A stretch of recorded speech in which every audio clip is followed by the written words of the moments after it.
It feels really weird for this to be the last video that was associated with my shoujo event. Instead of doing 3 weeks, we're doing 2, but goodness, we are going out with a bang here.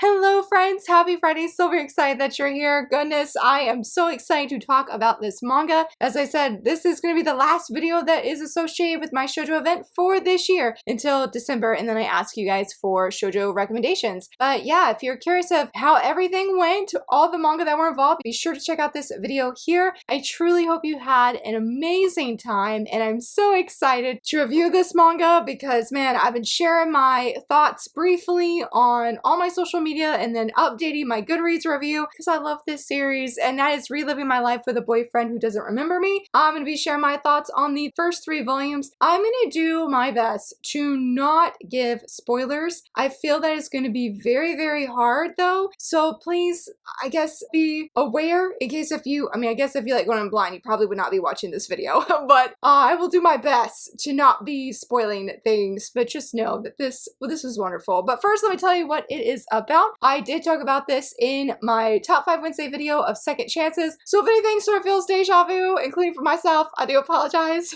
I was like, let's try not repeat, but at the same time, like, I like the things I said, so I might repeat them here as well. But it's about our main female lead. Her name is Oriana, and she is dating this young man, Vincent. They are deeply in love. They're about to graduate, and Vincent at the beginning is just seeming impatient, off, and a little bit worried, and Oriana's like, I don't know what's happening, but she's like, I've got to go do this thing for my teacher. She says, as soon as I am done, I will come find you. And when she finds him dead. Yes, and there are no signs of anything bad happening to him. She can't understand. And to make matters worse or even more crazy, she ends up dying right alongside him. But lo and behold, something happens and she wakes up when she's 7 years old. So it's 10 years in the past. And she is determined to find Vincent again. She still loves him. She remembers everything that happened. And she is also determined to not only find him, but to protect him. And so when she finally gets this magical academy where they both met, he has no memory of her. He has no idea who she is. He's like, you got the wrong person. She is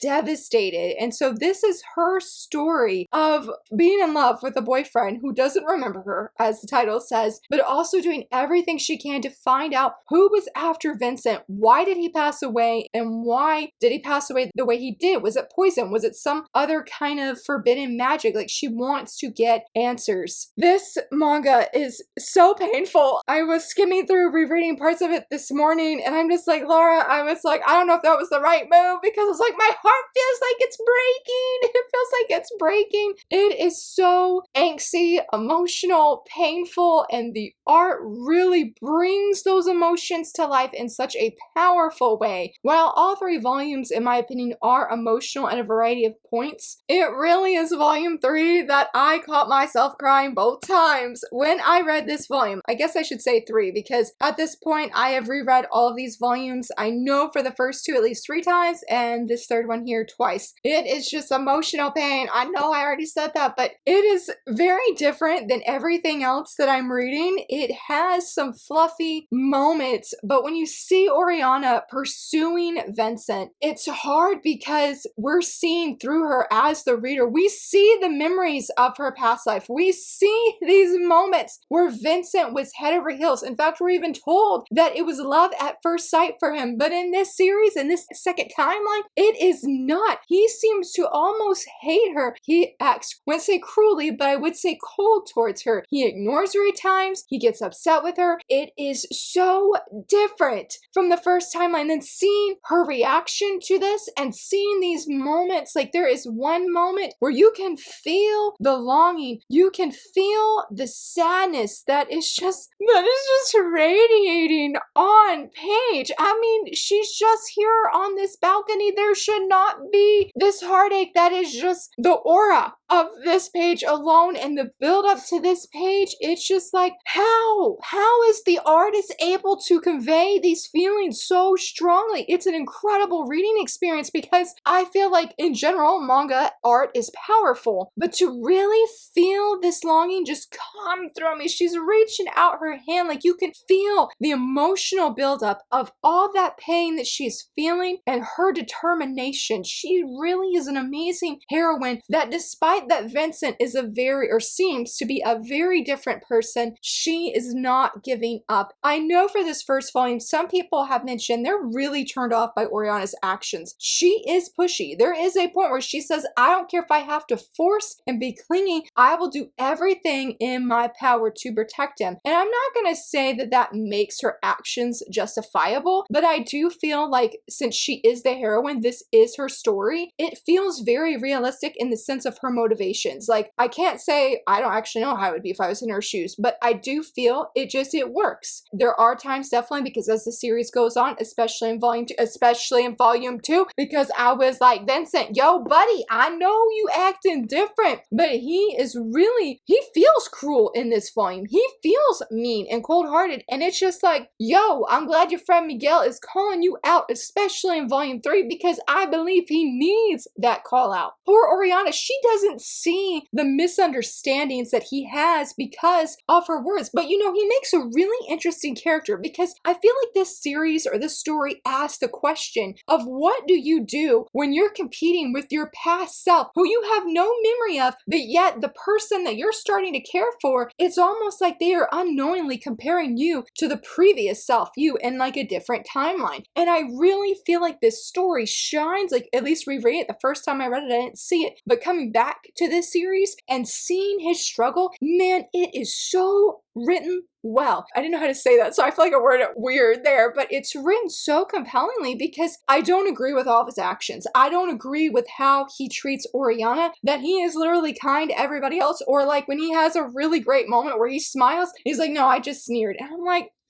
bruh, you can use your words in a kind way. You use it with other people. Can we use it with Oriana? Like, please. Especially when we start seeing, he's starting to view her what feels in a romantic sense. But when Oriana's finally able to share some things with him, it's in that moment that I feel like we see the root of his worry or insecurity of why he's acting the way he is. Now, that don't justify his actions. Oriana's a different story, no pun intended. I know they're in the same story, but it was just hard because I'm like, I want you to use your words in a better way and be genuine with Oriana, to not let your pride get in the way of your feelings. I get you're a duke. I get you have things weighing on you and you got your pride to protect. Like, I get that, okay? But it doesn't make it right that you, at least in the second volume, he doesn't say it. In the third volume, he does. Then he's not being self-aware of how painful his words are, how he's treating her. Yes, he is acknowledging words that she said, that maybe there was another timeline and they were dating in that timeline, but not now. And he's like trying to fact check Oriana, it feels like, or if it was in this one, and I know for sure that it was in volume 3. I will say, if you had issues with volume 2 and you had issues, including myself, with Vincent, of how can he be so cold? I get, again, he's competing with his past self, or he feels that way. In volume 3, everything comes full circle for Vincent, where he's finally acknowledging his feelings. He's acknowledging how hurtful, how painful his actions were, and that there was no purpose, as he says, for him acting the way that he did. That he realizes he has been immature, he has been childish, and he's just been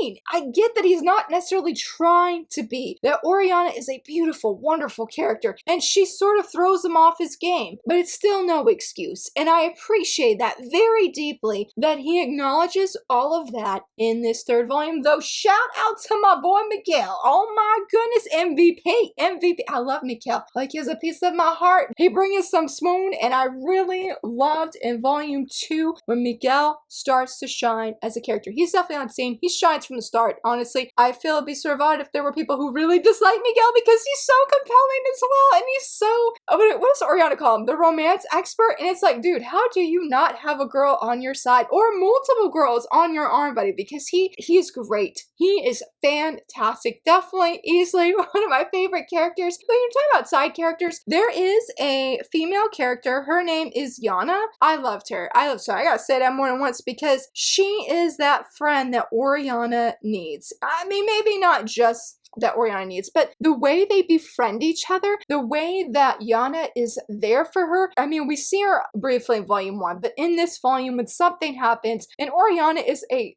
nervous wreck, a girl, I don't blame her. I really don't, because it's hard. I can't even imagine. I can't even fathom being in her shoes, dealing with the pain, the heartache of you have been living these last 7 years, believing you're going to see your man again. You're going to see the boyfriend that you love, that you were planning to marry, and that is fueling you when everything is repeating and you're like, I know this, but you got to act shocked. And again, that heartache and that pain, only for him not to remember you. Like, I don't know how she did it. I genuinely don't. And that brings me back to Yana, that I'm thankful that Yana is there. Yana doesn't push her for the details when her heart is broken and it's visibly, like, you can see how heartbroken she is. Yana does not push her, but she's like, I'm here for you. You're not alone. And you really see that between Yana and Miguel, who I didn't show you a picture of, and we need to change this because Miguel is great. You can't see his braid, but this is Miguel, and he's Vincent's best friend, and he is just, again, the MVP, telling Vincent how things are and how he's acting like a butt, like, thank you for the call out, we appreciate it, because he needed it. But both Miguel and Yana are in Oriana's corner. We see that very strongly in volume 3. I mean, again, we're seeing it before now, but the way that Miguel is being open and honest, and he is like, hey, I'm here for you. I'm lonely without you. Tell me what's going on. Speak to me. All of these things. And like Yana, though, I don't feel like he pushes Oriana, but it's both of these characters, these friends, really help Oriana know that she's not alone, because unlike the first timeline, she had all these friends and she was not slacking off, but she wasn't in the special class in this timeline with this Vincent, but her life is so much different. She has focused her time, her energy, everything, her whole life to Vincent and to protecting him. And she starts realizing when Vincent has sort of pulled away due to things that have happened, she feels like she has no one, that there's no one standing with her, and she's realizing the things that she's lost. She doesn't regret it, but it's still hard for her to acknowledge and admit that. But here comes Yana and Miguel, and they're like, we are in your corner, girl. And I just appreciate their friendship so much. They are great side characters just as they are, but seeing their friendship specifically with Oriana was so comforting to me as a reader, especially in light of all the heartache and the pain that Oriana is going through. But I loved this third volume. It is easily my favorite out of the 3, even though chapter 12 is probably my favorite, despite that it's the one I'm crying every single time in. But the emotion that is brought forth and the realizations and just the way that it's drawn, that you don't even need words to convey emotion and expression, is very, very powerfully done. It touches my heart every single time, and my heart just goes out to Oriana. It goes out to Vincent as well, and the choices that he purposely made, which really spoke a lot about his character. But thankfully 13, it was a balm to my heart. If I was crying in chapter 12, I was laughing at 13, and we just see a very, I wouldn't say a rare happiness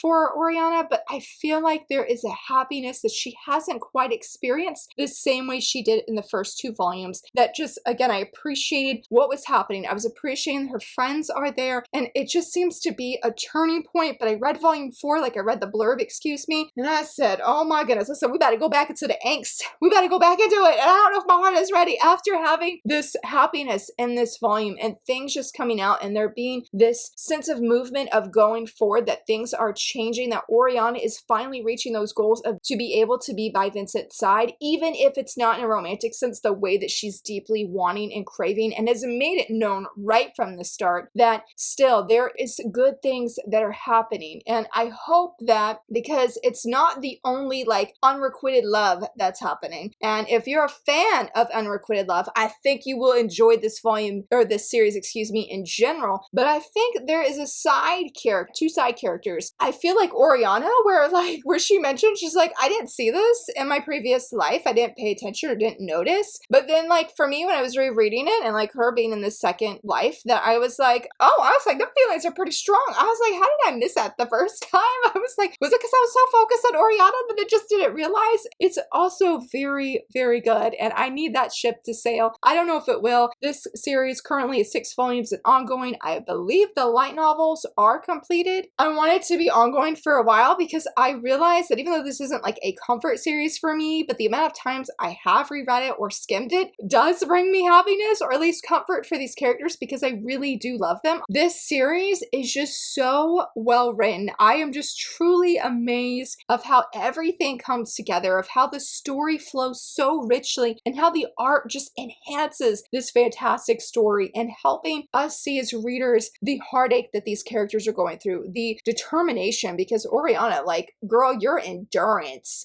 that's probably not quite the right word, but determination that she has is out of this world. And I just don't know if I would have that same strength as she does to keep pushing on. I mean, what else would she do? She didn't push on. But the fact that even when Vincent finds her annoying and that she still tries, that she still feels guilty of things that happened in the past, even though she doesn't need to, it wasn't even her fault, but that she wishes she could have changed things. It creates this emotional whirlwind in my heart, and somehow I'm addicted to the story.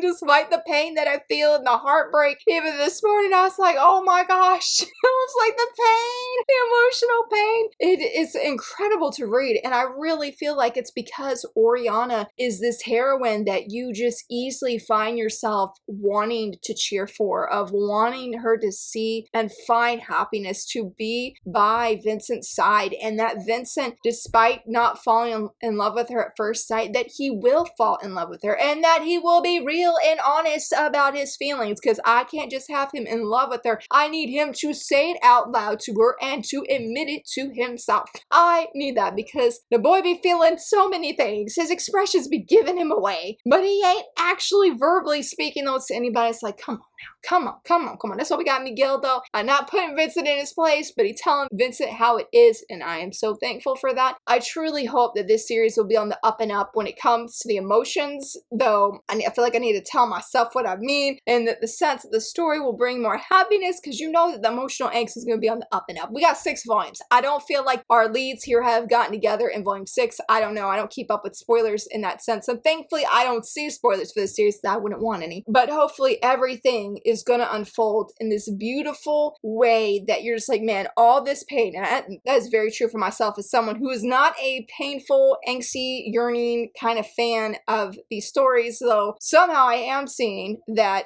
just because it has yearning, just because it is angsty, and there's not like, I wouldn't say insta love, though I have no problem with insta love, but there is a long time before the characters get together, that it doesn't mean that it's going to be a negative feeling story for me, in the sense it's not going to bring me happiness, because the series is bringing me happiness, bringing me heartache, but it's bringing me happiness as well, and I really do believe it will have a happy ending. If it doesn't, I will come on here and riot to you guys, because I need to see, especially for Oriana, to be happy. Like, I need that for her through everything she's gone through. Girl deserves the happiness of the world, and I will be seated to see and watch that hopefully unfold. So again, if you are looking for an angsty story full of yearning, second chances that are just not unfolding the way that the female lead planned, this series is it. Also, beautiful, beautiful art. Did I mention it's beautiful? Let me show you one last panel that's coming to mind, because I think it was really powerfully drawn and well written. This one here, I love this panel of Vincent, and I really love how the words that are being said go so well in the previous conversation. Puts Vincent in a very interesting light, and there's so many moments like this, you know, including that one I showed earlier where you can feel the yearning. I mean, you don't even have to read it and you can just see it. I mean, there was an illustration this morning that I saw on Twitter that I felt fit so well, where when I looked at the Google translation, it said thank you. And I'm like, you can see that expression, that heart just woven in so deep into the art. So yeah, if you need some really great art, and art is like something that is an extreme high must to have, like really good one that speaks to you, this series is it. I can't recommend this series enough. I am so glad that Seven Seas published it. It's one I didn't think I would be on that hype train, but I'm on that hype train. I'm on that hype train. I do believe I already have volume 4 on pre-order, and I think maybe volume 5 releases by the end of the year, or maybe I'm thinking next year, but I'm definitely gonna be keeping up with it. I love it very much. Again, I would highly recommend. I truly hope I did this series justice, because I felt a little bit of a struggle bus since it wasn't a like first impression, since I've read it before, but man, thank you friends for voting for this. Thank you for participating in my event. I hope that you have enjoyed my previous review that I did of Magical Girl Dandelion and Firefly Wedding, which I plan to get volume 2 this weekend. I'm hoping from my library, and hopefully for this one as well. And I hope that with any of these series, if you haven't tried them before, I truly hope you will give them a chance, and I showed all of the wonderfulness about them. And if you love them, let me know who in this series is one of your favorite characters, what you think about Miguel. We should have some Miguel appreciation. Let me know down below, friends. And if you enjoyed this video, please give it a thumbs up and subscribe subscribe, and thank you so much for watching. Bye!